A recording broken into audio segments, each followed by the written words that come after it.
خو زه پرویز خټک نه یم. زه به چرې خپلو ځوانانو له پیغور ورنه کړم. ما ته مخامخ زما کشران، زما ځوانان، زما بچي ناست دي او ما ته ښه پته ده چې زیاتره ځوانانو ووټ چاله ورکړی دی. زه خبر یم، ما ته پته ده چې په 2013 کې زیاتره ځوانانو چاله ووټ ورکړی دی. ما ته پته ده چې 2018 کې زیاتو ځوانانو چاله ووټ ورکړی دی. ما ته پته ده چې په 2013 الیکشن چې 2324 چې دې کې زیاتره ځوانانو چاله ووټ ورکړی. زه خبر یم او تاسو هم خبر یې. زه به چرې خپل ځوانان په میدان کې پرېږدم.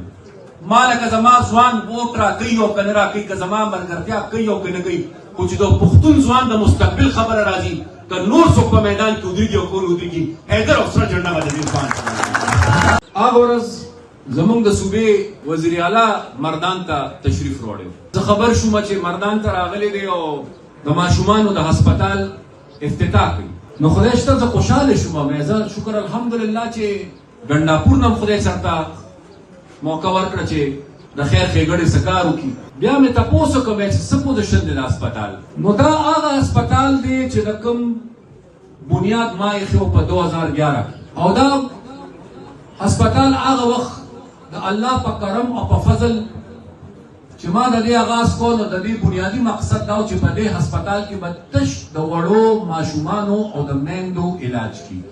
خو دا به ځان له هسپتال مکمل انډیپینډنټ وي. د MMC هسپتال سره یا د نورو هسپتالونو سره به د دې څه کار روزګار نه، د دې به خپل حیثیت وي، د دې به خپل اختیار وي، خپل به وسایل وي او په دغه مد کې به 14 داسې سپیشلیټیز، 14 داسې معاملات چې د هغې علاج په پښتونخوا کې نه کېږي، هغه علاج د کراچۍ په یو څو هسپتالونو کې دستیاب دی او ډېر ګران دی، ډېر زیات ګران دی. نو دا زما ارمان و، دا زما سوچ و چې خدای د هیچا بچي نه بیماران دی. خو دا زما ارمان و چې که داسې ضرورت پیښیږي نو چې کوم علاج په کراچۍ کې په هغه وخت کېده او خلکو به پرې لکونو روپۍ ورکولې او د غریب سړي دغه وس نه کېږي، نو ما وی چې داسې یو هسپتال د مردان خلکو له جوړ کړم چې د مردان د بچو په هغې کې مفت علاج کېږي. خو دا افسوس خبره ده چې کومه منصوبه به په 2016 کې مکمل کېدله، په 2025 کې په ظاهره د هغې افتتاح وکړې شوه. خو څه افتتاح یې وکړه؟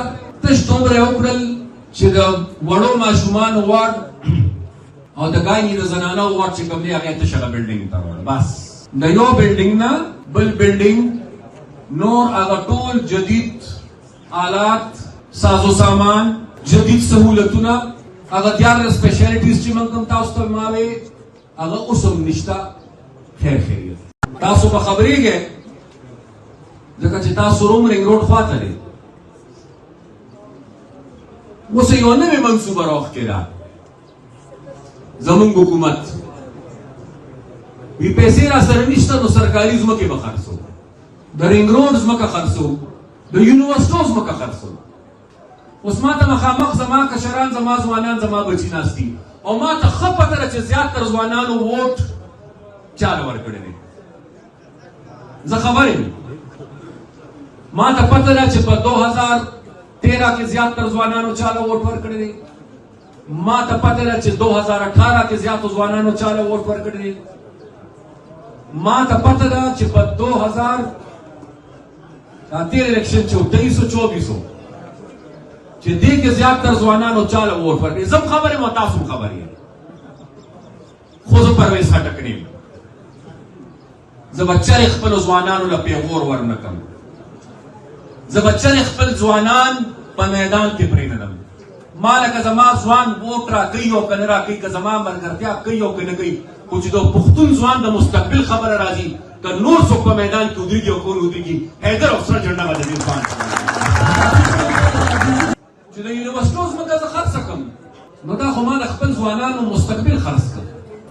ځکه چې نن په دې کې څومره بچي سبا کوئی سبا ضرورت پوي د ډېرو بچو لپاره چې ځمکه وي نو دا یونیورسټي به ترقي څنګه کوي؟ چې د رنګ روډ ځمکه خرڅه کړي نو د رنګ روډ دا دویم سړک به څنګه جوړېږي؟ دا منصوبې خو نشي مکمل کېدلی. او بیا بله بدقسمتي زموږ دا چې دې وخت کې زموږ د صوبې خزانه هم خالي پرته ده. وینا دا کېږي چې موږ له مرکز خپل حق نه راکوي. نو مرکز نه خو به خپل حق حلې که نه، او دا نه چې دا حق سړی د مرکز نه شي اخیستی. الله دې په لویۍ کې نه راولي، خو شکر الحمدلله زما په وخت کې چې زه د صوبې وزیر اعلی وم، ما هغه وخت د پښتنو خزانه چېرته خالي کېدو ته نه پرېښې. د پښتنو خزانه ټول عمر هغه وخت کې ډکه په ډکه پاتې شوې ده، د پښتنو خدمت دی. خو نن هغه حالات نه دي.